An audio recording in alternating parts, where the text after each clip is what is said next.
How are you preparing for David Lemieux? The same way we prepare for everybody. I think the difference for this one is that he has got more.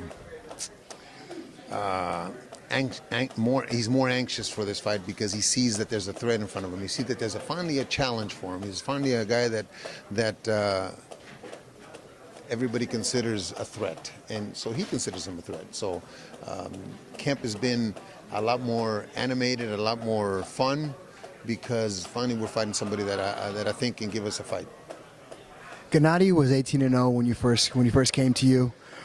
He was an undefeated fighter. What did you see in his style that you had to change in order to make him an even more elite fighter? Well, first of all, when he came to me, he because of his background and his amateur background, but a great Kazakh foundation that he had, because they have great teachers over there. A gem came to me that just needed a little polishing, but not only polishing, but it needed a style to be conducive to the American market. If you're going to make your bones here in America, then you're going to have to fight like the fans want to see. You're going to have to entertain, and he and I had that conversation probably a month after he came to me, when I showed him a video of Julio Cesar Chavez Sr. and Edwin Rosario.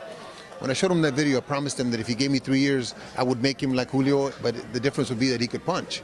And he said, okay, coach, I promise I will. So to this day, he hasn't questioned anything. I think we're getting to the point now where that style is so recognizable, but it goes back to those roots. It goes back to Julio. It goes back to some of those great Mexican fighters. What are some of the things you admired about those fighters that you wanted to bring to Golovkin, that you wanted him to pick up? They entertained. At time, of course, they were reckless in their approach, but they entertained. They threw punches, they slipped punches, they moved, they put people down. They had that great liver shot that Gennady has adapted to his style so well. They were entertainers inside the ring, and I think as fight fans, that's what we want to see. We don't want to see a dance. If we want to go see a dance, we'll go to a ballet. You recently said that when you first got Gennady, your stable was thin. You trained over 14 world champions. Why did you not have too much fighters in your camp? Because I had retired, actually. I retired in 2001, and I didn't open up my gym until late 2008. Not with the intention of me training the fighters, but with the intention of loaning it to my friends. Loaning it to my friends because it was an altitude training center, and it was probably a year and a half when management called me up. So I had 3 or 4 fighters in my gym, nothing really special, because we had just started, and then Golovkin walked through the doors. David Lemieux is an aggressive fighter. Gennady's an aggressive fighter. What separates Gennady from David Lemieux?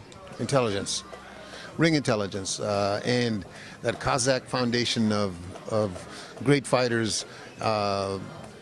When it all boils down and when it all comes down to the tough night, I think all those resources come into play, and Gennady will be superior because of that.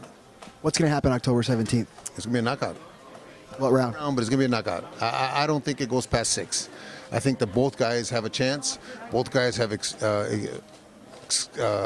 extensive experience. Both guys have great power. Both guys are going to come at each other, and if David does what he's been talking he's going to do, then we're going to see a fight, man.